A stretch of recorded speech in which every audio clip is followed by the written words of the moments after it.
नमस्कार, आप सभी को स्वागत है हमारे चैनल पे। आज की वीडियो में हम बात करेंगे गवर्नमेंट कॉन्ट्रैक्ट्स की। ये कुछ यूनिवर्सिटीज़ में सिलेबस में इंक्लूडेड है जो कि लॉ ऑफ कॉन्ट्रैक्ट से रिलेट करता है, बट बहुत सारी यूनिवर्सिटीज़ में ये सिलेबस में नहीं है। तो इस वीडियो को हम शॉर्ट एंड प्रिसाइज रखेंगे बिकॉज ये ज़्यादा बड़ा टॉपिक है नहीं। इसके अंदर जो सब टॉपिक्स आते हैं वो ये है कि कॉन्स्टिट्यूशनल प्रोविजंस क्या है रिलेटेड टू गवर्नमेंट कॉन्ट्रैक्ट्स, मतलब कॉन्स्टिट्यूशन क्या कहता है। बिकॉज गवर्नमेंट की बात है तो ऑब्वियस सी बात है कि उसमें कॉन्स्टिट्यूशन इन्वॉल्व होगा। देन दूसरा आता है procedural requirements, kinds of government contracts, performance of such contract, settlement of disputes and remedies. ठीक है, तो ये सिमिलर कॉन्ट्रैक्ट से रिलेटेड है कि मतलब अगर हम एक इंडिविजुअल पर्सन से कॉन्ट्रैक्ट करते हैं और अगर हम एक गवर्नमेंट से कॉन्ट्रैक्ट करते हैं तो उनके बीच में क्या डिफरेंसेस हैं, क्या प्रोविजंस इन्वॉल्व होंगे कि अगर वहाँ पे एक पार्टी गवर्नमेंट है तो अगर हम बाइफिकेशन ऑफ मार्क्स की बात करते हैं तो ये इसमें आपका जो कॉन्स्टिट्यूशनल प्रोविजन है ये 12.5 में इंपॉर्टेंट होता है, बट ये अकेले 12.5 में नहीं पूछा जाएगा बिकॉज ये टॉपिक आपके 2-3 आर्टिकल्स को इन्वॉल्व करता है। तो ये जनरली अकेले पूछेंगे तो 5 मार्क्स में इंपॉर्टेंट होगा। Then procedural requirements, kinds of government contract, ये दोनों इंडिविजुअल टॉपिक आपके 12.5 में इंपॉर्टेंट है। Then contract, performance of such contract and settlement of disputes and remedies, ये भी आपके क्लब करके अगर पूछे जाएँ तो 12.5 में इंपॉर्टेंट है। अदरवाइज ईच टॉपिक आपके लिए 5 मार्क्स के लिए इंपॉर्टेंट हो सकता है। तो स्टार्ट करते हैं इसको। सबसे पहले समझते हैं कि गवर्नमेंट कॉन्ट्रैक्ट होता क्या है। तो गवर्नमेंट कॉन्ट्रैक्ट बेसिकली क्या है, जहाँ पे ए एक पार्टी है और इसने कॉन्ट्रैक्ट किया सपोज इंडियन गवर्नमेंट से, मतलब सेंट्रल गवर्नमेंट। अब बेसिकली गवर्नमेंट कॉन्ट्रैक्ट यूज़ कहाँ पे होता है, देखिए जो गवर्नमेंट सर्विसेज हैं वो बेसिकली गवर्नमेंट सर्वेंट हमें देते हैं, मतलब गवर्नमेंट के एम्प्लॉइज़ जो कि अपॉइंटेड बाय द गवर्नमेंट होते हैं। बट कुछ सर्विसेज ऐसी होती हैं जिसके लिए गवर्नमेंट अपॉइंटमेंट नहीं करती है, वो बेसिकली इंडिविजुअल कॉन्ट्रैक्टर से वो सर्विस लेके और उनको पेमेंट देती है, क्योंकि वो क्या होते हैं, वो पर्टिकुलर टाइम बेस्ड सर्विस होती है और वो पर्टिकुलर टाइम के लिए एक पर्टिकुलर सर्विस क्लेम करने के लिए पूरे टाइम एक गवर्नमेंट एम्प्लॉय को अगर हायर किया जाएगा तो उसको फीस देनी पड़ेगी, यानी कि उसकी सैलरी देनी पड़ेगी, तो इसलिए उसको अवॉइड किया जाता है। तो बेसिकली जैसे कंस्ट्रक्शन ऑफ रोड्स है, ये क्या है, गवर्नमेंट कॉन्ट्रैक्ट है। ठीक है, मतलब कंस्ट्रक्शन ऑफ रोड के लिए एक पर्सन अपॉइंटेड होता है जो कि होता है इंजीनियर, मगर वो कॉन्ट्रैक्ट देता है एक कॉन्ट्रैक्टर को, मतलब ठेकेदार को, जो कि अपने लेबर वहाँ पे लेके आता है एंड लेबर लाने की वजह से रोड जो है वो कंस्ट्रक्ट हो जाती है। ठीक है, तो इस तरीके से कुछ इसका प्रोसेस रहता है। देन उसके बाद दूसरा जो रहता है एग्जांपल, वो पार्किंग का रहता है। जो गवर्नमेंट कॉन्ट्रैक्ट्स होते हैं, जो कि पार्किंग, जो सरकारी पार्किंग होती है, वहाँ पे टेंडर पास होता है और टेंडर में लोग अप्लाई करते हैं कि वो कितना पेमेंट देने वाले हैं, मतलब कंसिडरेशन देने वाले हैं फॉर दैट पर्टिकुलर पीरियड, अगर उसको पार्किंग अलॉट कर दी जाए तो बेसिकली ये 2 एग्जांपल्स थे जो कि गवर्नमेंट कॉन्ट्रैक्ट के हैं, जहाँ पे गवर्नमेंट कॉन्ट्रैक्ट करती है विद इंडिविजुअल्स। देन उसके बाद गवर्नमेंट कॉन्ट्रैक्ट का एक और कॉन्ट्रैक्ट का एग्जांपल है सर्विस कॉन्ट्रैक्ट। सर्विस कॉन्ट्रैक्ट मतलब वो कॉन्ट्रैक्ट जो कि employees of the government sign करते हैं, मतलब जो एम्प्लॉयज़ हैं जो गवर्नमेंट सर्विसेज में ज्वाइन करने वाले हैं, जिनका एग्जाम क्लियर हो चुका है और वो अब गवर्नमेंट सर्विसेज को एक्सेप्ट करने वाले हैं, तो वहाँ पे बेसिकली क्या होता है, ऑफर ऑफ द गवर्नमेंट होता है। और अगर वो सेंट्रल गवर्नमेंट का ऑफर है तो CCS सर्विस रूल्स लगते हैं, मतलब central government service civil services rules. ठीक है, तो ये रूल्स लगते हैं, वहाँ पे अप्लाई होते हैं इन केस ऑफ अगर एम्प्लॉयमेंट सेंट्रल गवर्नमेंट का है तो जो ऑफर ऑफ द गवर्नमेंट होता है, मतलब जैसे हम बोलते हैं अगर हम प्राइवेट उसमें जाएंगे तो जो ऑफर लेटर बेसिकली बोलते हैं, तो यहाँ पे भी एक ऑफर लेटर होता है जो कि गवर्नमेंट के थ्रू इशूड होता है और उसमें होती हैं टर्म्स ऑफ एम्प्लॉयमेंट। तो जो टर्म्स ऑफ एम्प्लॉयमेंट होती है उसमें सारी चीज़ें मेंशन होती हैं कि बेसिकली जो कॉन्ट्रैक्ट हम इंडिविजुअल के साथ करते हैं इन अ प्राइवेट कैपेसिटी, जहाँ पे एक प्राइवेट कंपनी किसी इंडिविजुअल को हायर करती है, तो उसके जो टर्म्स ऑफ कॉन्ट्रैक्ट होते हैं वो लिखे होते हैं, एम्प्लॉयमेंट टर्म्स। साथ ही साथ अगर कोई गवर्नमेंट कंपनी एम्प्लॉय कर रही है किसी को, तो उसके भी टर्म्स ऑफ कॉन्ट्रैक्ट लिखे होंगे कि उसकी जॉब आवर्स क्या रहेंगे, उसकी वर्किंग कैसे रहेगी, उसकी क्या पोजीशन एंड क्या रोल रहेगा, उसके अंदर क्या क्या चीज़ें आएंगी, ये सारी चीज़ें उसमें मेंशन होती है। तो ये आपके एग्जांपल्स हैं गवर्नमेंट कॉन्ट्रैक्ट के। बट यहाँ पे जो कॉन्ट्रैक्ट हम जिसको हम स्पेसिफिकली पढ़ने जा रहे हैं वो है आर्टिकल नंबर 298 के बेसिस पे, that is it deals with the exclusive power of the union and state to carry on trade, business and enter into the contracts। मतलब क्या है, जो article number 298 of Indian constitution है वो basically क्या करता है, यूनियन गवर्नमेंट और स्टेट गवर्नमेंट को पावर देता है कि वो ट्रेड कर सकती हैं, बिजनेस कर सकती हैं और कॉन्ट्रैक्ट में एंटर कर सकते हैं। ठीक है, अब ये ट्रेड और बिजनेस कहाँ से रिलेट करता है, ये रिलेट करता है कॉर्पोरेट एक्टिविटी, यानी कि प्रॉफिट एक्टिविटीज़। ठीक है, तो बेसिकली ये प्रॉफिट किसको देता है, उस पर्सन को जो कि कॉन्ट्रैक्टर है। मतलब ये क्या करेगा, सपोज XYZ एक कॉन्ट्रैक्टर है और ये कॉन्ट्रैक्ट करता है इंडियन गवर्नमेंट से, तो बेसिकली इंडियन गवर्नमेंट क्या करेगी, इसको पेमेंट देगी। ठीक है, और ये इसको क्या देगा, सर्विसेज देगा। ठीक है। तो बेसिकली ये कॉन्ट्रैक्ट होता है। अब ये कॉन्ट्रैक्ट किसके लिए हो सकता है? ट्रेड कैरी ऑन करने के लिए। अगर मान लो कोई भी गवर्नमेंट ट्रेड करना चाहती है किसी भी एक इंडिविजुअल से, तो वो कर सकती है। बिजनेस रिलेटेड, अब ट्रेड का एग्जांपल अगर मैं दूं तो आपको ट्रेड का एग्जांपल, जो कोविड वैक्सीन थी वो दो तरह की थी, एक थी इंडियन और एक थी फॉरेन इंपोर्टेड। तो ये वैक्सीन क्या थी? ट्रेड रिलेटेड वैक्सीन थी। मतलब यहाँ पे क्या था, ट्रेड हुआ था, वैक्सीन को यहाँ पे इंपोर्ट कराया गया था। तो बेसिकली ये क्या था, सर्विस का एग्रीमेंट था, जहाँ पे गवर्नमेंट ने उसको पैसा दिया और उसने वैक्सीन को यहाँ पे भेजा। देन उसके बाद बिजनेस रिलेटेड, अगर कोई बिजनेस है, जैसे अभी आप लोगों को लेटेस्ट पता होगा, तेजस एक प्राइवेट ट्रेन थी जो कि एंटर हुई इंडियन रेलवेज में, और उसने अभी फिलहाल में 70 लाख का प्रॉफिट अर्न किया है, मतलब ये प्रॉफिट मार्जिन है। तो बेसिकली क्या है, बिजनेस के लिए कॉन्ट्रैक्ट कर सकती है गवर्नमेंट, साथ ही साथ अदर कॉन्ट्रैक्ट्स में भी एंटर कर सकती है जो कि सर्विस रिलेटेड हो सकते हैं या फिर कोई भी और पर्पस पे। देन उसके बाद क्या है, both union and state have power to make contracts for government purposes. मतलब पर्पस किसका होगा? गवर्नमेंट का होगा। जैसे जो ट्रेड में अगर मैं बात करूं तो कोविड वैक्सीन, और बिजनेस में अगर मैं बात करूं तो प्राइवेट जो एंटिटी तेजस ट्रेन चल रही है वो एक प्राइवेट ट्रेन है जो कि एक प्राइवेट एंटिटी ओन करती है, एक प्राइवेट कंपनी ओन करती है। और वो उसने क्या करा, जब गवर्नमेंट ने FDI अलाउ करा, मतलब प्राइवेट पर्सनस को अलाउ करा इन इंडियन रेलवेज, तो उस केस में क्या हुआ, इन्होंने क्या करा, उस एग्रीमेंट को, उस कॉन्ट्रैक्ट को इन्होंने एक्सेप्ट करा, उस ऑफर को इन्होंने एक्सेप्ट करा। मतलब किसने? तेजस के ऑनर ने उस ऑफर को एक्सेप्ट करा और उसने एक तेजस ट्रेन लॉन्च कर दी ताकि वो क्या कर सके, गवर्नमेंट के कंडीशंस पे वो अपना बिजनेस रन करा सके। ठीक है। देन उसके बाद this lays down mandatory requirement for valid government contracts. First, government contract must be expressly made in name of president और गवर्नर। मतलब क्योंकि एग्जीक्यूटिव फंक्शंस किसके होते हैं? प्रेसिडेंट या फिर गवर्नर। अगर स्टेट की बात कर रहे हैं तो गवर्नर, अगर इंडिया की बात कर रहे हैं तो फिर प्रेसिडेंट। तो उनके नाम पे कॉन्ट्रैक्ट बनता है। मतलब जो पर्सन जो गवर्नमेंट के साथ कॉन्ट्रैक्ट बना रहा है वो in the name of president and in the name of governor उनके साथ कॉन्ट्रैक्ट में आता है। Then executed by a person authorized on their behalf. ठीक है। मतलब उन कॉन्ट्रैक्ट का एग्जीक्यूशन, जैसे मान लो कि पेमेंट अगर गवर्नमेंट को करना है या फिर मान लो कोई सर्विस रिलेटेड पार्ट जो भी गवर्नमेंट को देना है, जैसे मान लो तेजस की अगर मैं बात करूँ तो तेजस ट्रेन को जो प्लेटफॉर्म देना है, जो सिग्नल देना है, उसके लिए जो भी पर्सन ऑथराइज किया जाएगा उस कॉन्ट्रैक्ट के बिहाफ पे, जैसे मान लो तेजस का जो भी टाइमिंग है उस टाइमिंग पे प्लेटफॉर्म खाली होना चाहिए, कौन से प्लेटफॉर्म पे तेजस को लाना है, तो उसके लिए एक पर्सन ऑथराइज होगा जो कि उस कॉन्ट्रैक्ट के अकॉर्डिंग काम करेगा। Then failing these formalities contract become void and unenforceable. अगर ऐसी फॉर्मेलिटीज पूरी नहीं हो रही हैं तो कॉन्ट्रैक्ट क्या हो जाएगा? वॉइड हो जाएगा। और वॉइड होने का मतलब क्या है? कॉन्ट्रैक्ट को इन्फोर्स नहीं किया जा सकता। मतलब कॉन्ट्रैक्ट ऑन डॉक्यूमेंट तो है बट उसे प्रैक्टिकली इन्फोर्स नहीं किया जा सकता, उसे फुलफिल नहीं किया जा सकता। Then this is important case law. उसके बाद नेक्स्ट आता है प्रोसीजरल रिक्वायरमेंट। तो सबसे पहला क्या है? Execution formalities. Must mention the name of president and governor. जो गवर्नर, अगर स्टेट लेवल की बात हो रही है तो गवर्नर, अगर इंडिया लेवल की बात हो रही है तो प्रेसिडेंट, उसका मेंशन होगा। Executed by the authorised government officer. एक पर्सन, क्योंकि गवर्नमेंट खुद यानी कि प्रेसिडेंट या गवर्नर खुद तो उसको एक्सिक्यूट करेंगे नहीं आगे, उसके लिए उनको एक डेलीगेटेड पर्सन को अथॉरिटी देनी पड़ेगी, अपनी अथॉरिटी को डेलीगेट करना पड़ेगा। तो जिस पर्सन को अथॉरिटी देंगे वो एग्जीक्यूट कराएगा उसको। ऑथराइजेशन कैन बी जेनेरिक और स्पेसिफिक। जैसे तेजस की अगर मैं बात करूं तो इसका ऑथराइजेशन जो था वो क्या था? जेनेरिक था। जैसे बाकी ट्रेन ऑपरेट कर रही हैं सेम वैसे ही तेजस ऑपरेट कर रही है। बट अगर मान लो कोई स्पेसिफिक कॉन्ट्रैक्ट है, सपोज आर्म्स, मतलब हथियार को प्रोवाइड करने का कोई कॉन्ट्रैक्ट है जो गवर्नमेंट ने किसी को दिया है, तो उस केस में वो कॉन्ट्रैक्ट क्या है? वो स्पेसिफिक कॉन्ट्रैक्ट है। तो ऑथराइजेशन वहाँ पे क्या होगा? स्पेसिफिक एक इंडिविजुअल के पास होगा जो कि सारी उसका केयर टेकर होगा। Then tendering and bidding process. मतलब क्या है? टेंडर पास होता है या फिर बिडिंग होती है, मतलब ऑक्शन होते हैं।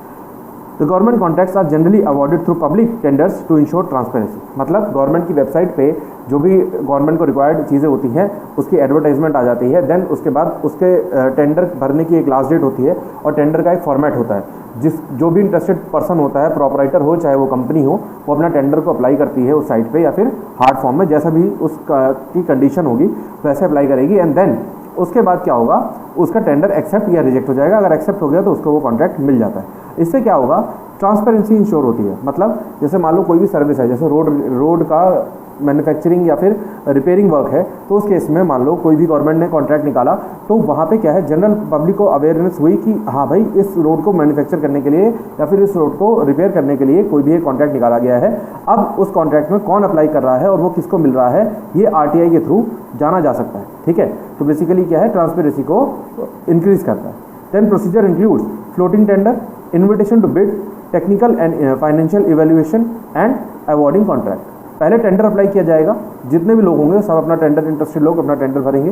देन इन्विटेशन टू बिड, उसके बाद बिडिंग होगी। बिडिंग होने के बाद टेक्निकल एंड फाइनेंशियल इवैल्यूएशन होगा, मतलब जो क्वालिटी है वो प्लस उसके साथ जो प्राइसेस हैं वो, उसका इवैल्यूएशन होगा। ऐसा नहीं हो सकता कि प्राइसेस बहुत कम थे तो, क्योंकि ऑब्वियस ये बात हो जाएगी, अगर प्राइसेस बहुत कम है तो क्वालिटी वो सफ़र करेगी। और क्योंकि देखो, अगर जो भी एक प्राइवेट कॉन्ट्रैक्टर है जो भी अपना टेंडर भर रहा है वो अपनी इनकम के लिए भर रहा है, ये तो ऑब्वियस सी बात है। अब वो इनकम के लिए भर रहा है, अगर प्राइसेस वो बहुत कम करेगा तो इनकम तो उसको करनी ही है। अब वो इनकम करनी है तो इसका मतलब वो क्या करेगा, क्वालिटी पे कॉम्प्रोमाइज़ करेगा। तो ऐसे लोग हैं जिनका बहुत ज़्यादा प्राइसेस कम होती है और क्वालिटी बहुत डाउन होने के चांसेस होते हैं, उनका टेंडर हो जाता है रिजेक्ट। अब जिनके प्राइसेस मीडियम लेवल पे होते हैं, मतलब ना ही बहुत ज़्यादा हाई और ना ही बहुत ज़्यादा लो, उनका टेंडर एक्सेप्ट होने के चांसेस ज़्यादा रहते हैं, क्योंकि उसमें गवर्नमेंट एक कैलकुलेट कर लेती है कि एक पर्सन कितना उसकी अर्निंग का मोटिव होगा और उसके साथ साथ वो कितनी क्वालिटी को प्रोवाइड करने वाला है। देन टेंडर में कई बार क्वालिटी के भी मेंशन किया जाता है कि आप कौन सी क्वालिटी का प्रोडक्ट यूज़ करने वाले हो, जो कि फॉरेंसिक्स लैब्स में कंफर्म किया जा सकता है कि जो भी प्रोडक्ट यूज़ हुआ वो उस क्वालिटी का था या नहीं था। देन उसके बाद फाइनल इवैल्यूएशन, फाइनेंशियल इवैल्यूएशन होने के बाद हो जाता है कॉन्ट्रैक्ट ग्रांट। मतलब मान लो XYZ 3 लोग थे जिन्होंने अप्लाई किया, तो अगर मान लो इसका प्राइस बहुत कम था, इसका प्राइस बहुत ज़्यादा था, तो भाई को मिल जाएगा कॉन्ट्रैक्ट, जो कि मिड लेवल का प्राइस था, मतलब अर्निंग भी कर रहा है, साथ ही साथ उसने क्वालिटी को भी कॉम्प्रोमाइज़ नहीं किया, तो इसको मिल जाएगा contract. Then this is the case law and this is the example, construction of highways by NHAI is tendered through open bidding. ठीक है। Then kinds of government contract. अब क्या काइंड्स हैं? फर्स्ट, कॉन्ट्रैक्ट फॉर वर्क, ठीक है, for building, construction, maintenance etcetera. मान लो कि government को किसी को कोई कंस्ट्रक्शन कराना है या बिल्डिंग बनवानी है, तो उस केस में क्या है, वो कॉन्ट्रैक्ट निकालेगी, मतलब बिडिंग के लिए कॉन्ट्रैक्ट निकालेगी, टेंडर पास करवाएगी और टेंडर लोग अप्लाई करेंगे, मतलब जो ठेकेदार होंगे, कॉन्ट्रैक्टर्स होंगे, वो टेंडर भरेंगे। टेंडर भरने के बाद वो क्या करेंगे, बिल्डिंग को कंस्ट्रक्ट करेंगे। जैसे आप लोगों ने सुना होगा GDA के फ्लैट्स हैं, ठीक है, या फिर DDA के फ्लैट्स हैं, या फिर आप लोगों ने सुना हो यहाँ पे मेट्रो वाले लोग रहते हैं, ठीक है। तो बेसिकली क्या है, ये गवर्नमेंट कॉन्ट्रैक्ट्स हैं जो कि फुलफिल हुए हैं इंडिविजुअल कॉन्ट्रैक्टर के थ्रू, ठीक है। तो यहाँ पे क्या होता है, टेंडर पास कराते हैं लोग, और टेंडर पास होने के बाद उस पर्सन को कॉन्ट्रैक्ट मिल जाता है और वो अपनी सर्विसेज देना शुरू करेगा। Then contract for services, consulting, man power supply, IT service etcetera. आजकल एक बहुत ही नया टाइप का काम शुरू हुआ है जिसको बोलते हैं मैन पावर सप्लाई। मतलब एक प्राइवेट कंपनी या फिर एक प्राइवेट प्रोप्राइटरशिप या फिर एक प्राइवेट इंडिविजुअल होता है जो कि गवर्नमेंट ऑफिसेज में आउटसोर्स पर्सन सप्लाई करता है, मतलब बाहर के लोग जो कि गवर्नमेंट ऑफिशियल्स नहीं हैं, बट वो उनको सप्लाई करता है, वो उनको सैलरी देता है और वो पैसे लेता है गवर्नमेंट से, एंड देन वो उनको सैलरी देता है एज अ मिडिल मैन, ठीक है। वो काम करता है, वो गवर्नमेंट से पैसा लेता है एंड देन वो अपने पर्सन जो भी जिनको भेज रहा है वहाँ पे काम करने के लिए गवर्नमेंट डिपार्टमेंट्स में, वो उनको सैलरी देता है, वो पे करता है। इससे क्या होता है कि गवर्नमेंट को रेगुलर पेमेंट देने से बच जाते हैं, एंड देन ये जो कॉन्ट्रैक्ट्स होते हैं ये पर्टिकुलर पीरियड होते हैं, मतलब जो भी आपका प्रोजेक्ट है सिर्फ उससे रिलेट करते हैं कॉन्ट्रैक्ट। उसके साथ साथ इसमें कई सारी चीज़ों का बचत हो जाती है। जैसे अगर गवर्नमेंट किसी भी पर्सन को एम्प्लॉयमेंट देगी तो उसके लिए उसे एग्जाम कंडक्ट कराना पड़ेगा, इंटरव्यू कंडक्ट कराना पड़ेगा, तो इससे गवर्नमेंट का खर्चा बच जाता है। देन उसके बाद contracts for supply of goods, procurement of arms, machinery and medicine etcetera. जहाँ पे गुड्स की सप्लाई की बात हो रही है, जैसे आर्म्स, हथियार, मशीनरी, कोई भी मशीन है जो लेटेस्ट टेक्नोलॉजी की है, मेडिसिन, दवाइयाँ, जैसे हमने कोविड वाली डिस्कशन की, तो ये सारी चीज़ों के लिए भी कॉन्ट्रैक्ट कर सकती है गवर्नमेंट, फ्री है।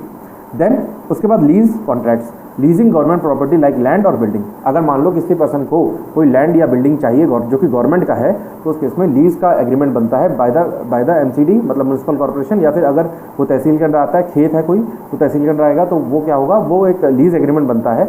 और लीज एग्रीमेंट को हिंदी में बोलते हैं पट्टा कराना। बेसिकली वो क्या होता है, वो लीज एग्रीमेंट होता है बाय द गवर्नमेंट, मतलब गवर्नमेंट उस पर्सन को लीज पे दे रही है और साथ ही साथ उसके लिए वो चार्ज करेगी रेंट।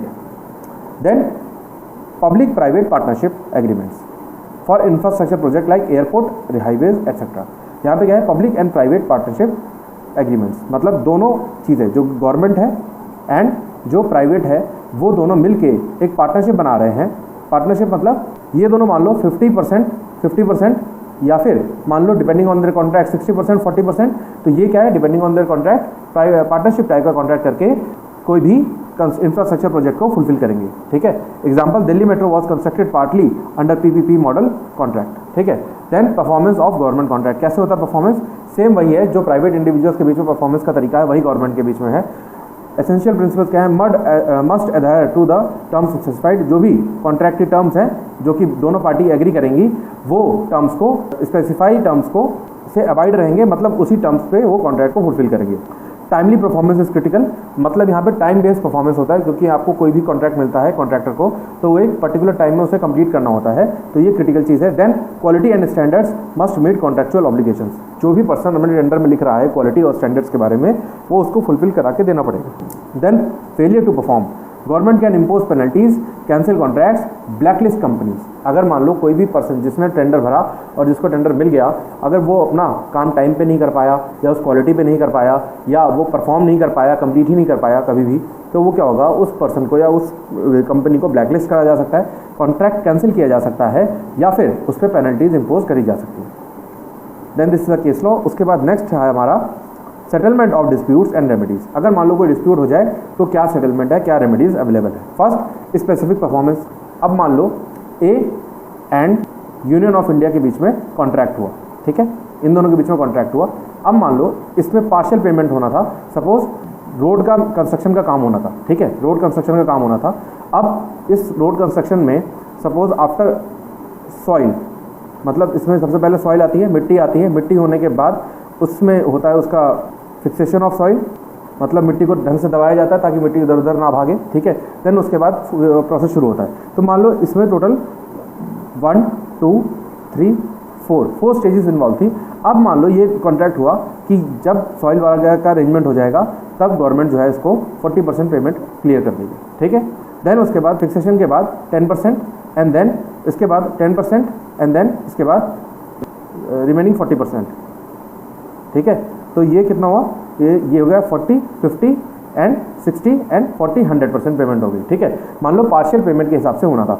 अब क्या हुआ, ये वाला काम कंप्लीट हुआ बट ये वाली पेमेंट अभी नहीं आई, ठीक है। तो इस केस में क्या है, स्पेसिफिक परफॉर्मेंस कराया जा सकता है कि भाई आगे का काम, अगर आपको आगे इसके स्टेप पे जाना है तो आपको पेमेंट क्लियर करनी पड़ेगी इस पर्सन को, ठीक है। तो इसके लिए दोनों पार्टीज रिस्पॉन्सिबल होती हैं। अगर मान लो इसने ये 40% तो इसके पास आ गया फॉर सॉइल पर्पस, बट इसने ये काम अभी किया ही नहीं है, टाइम बेस पे नहीं किया है, और इसको करवाने के लिए जो यूनियन ऑफ इंडिया है वो करा सकती है स्पेसिफिक परफॉर्मेंस का कॉन्ट्रैक्ट, कि मतलब आप इस काम को परफॉर्म करो।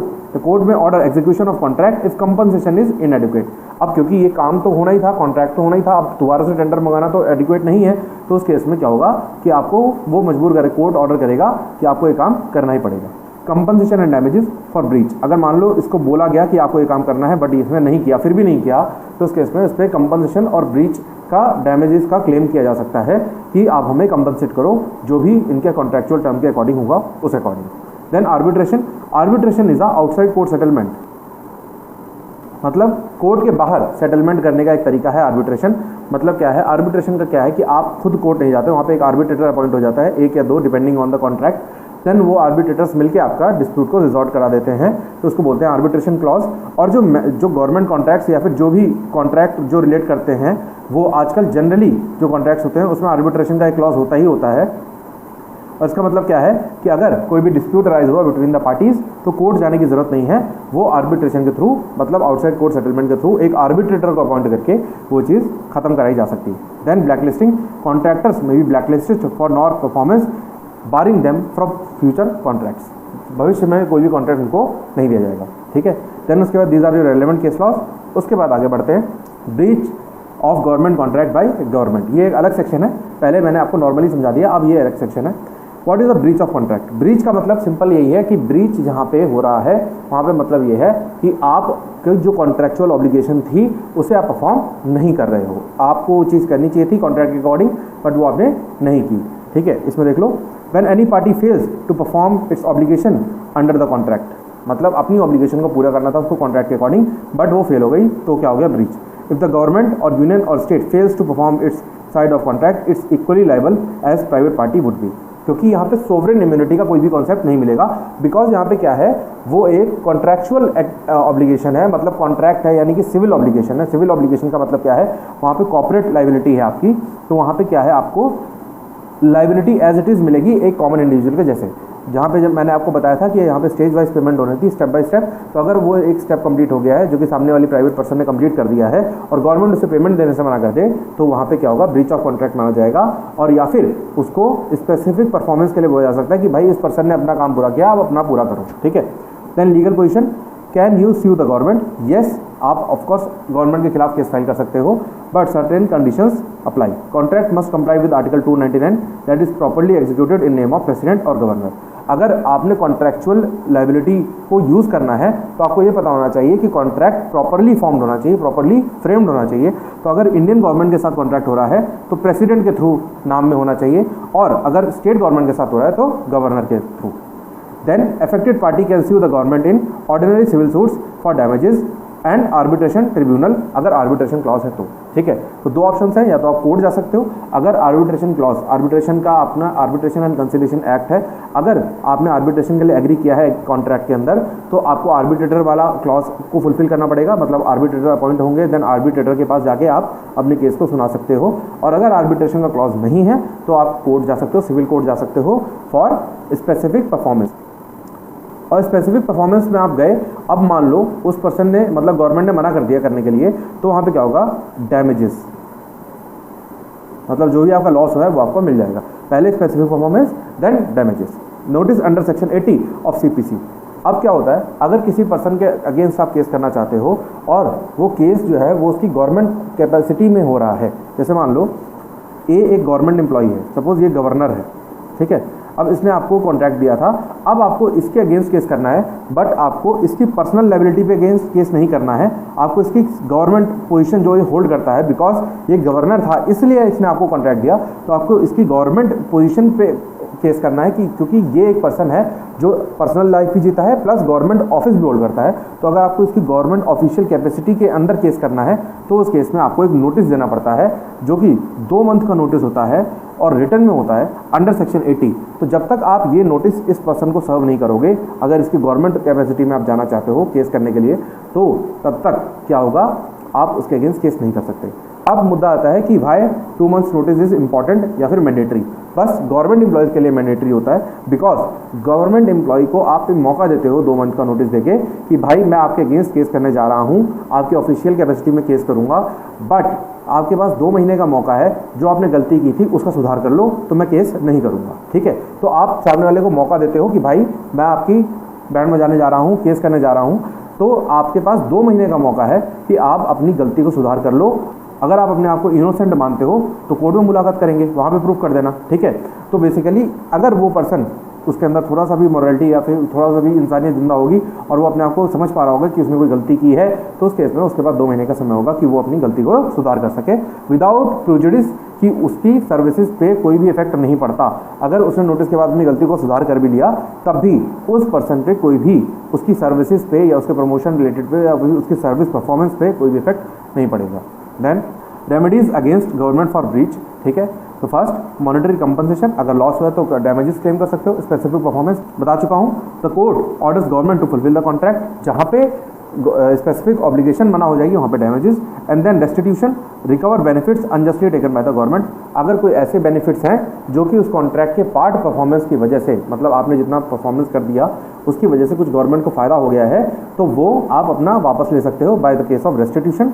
देन इंजंक्शन, मतलब गवर्नमेंट को गलत काम करने से रोका जा सकता है. हालांकि ये वाला बहुत रेयर होता है, एंड देन ये वाला बहुत रेयर होता है, साथ ही साथ ये वाला भी बहुत रेयर होता है. जनरली ये वाला हो जाता है. अगर गवर्नमेंट ब्रीच करती है तो जनरली आपको डैमेजेस इजीली मिल जाते हैं.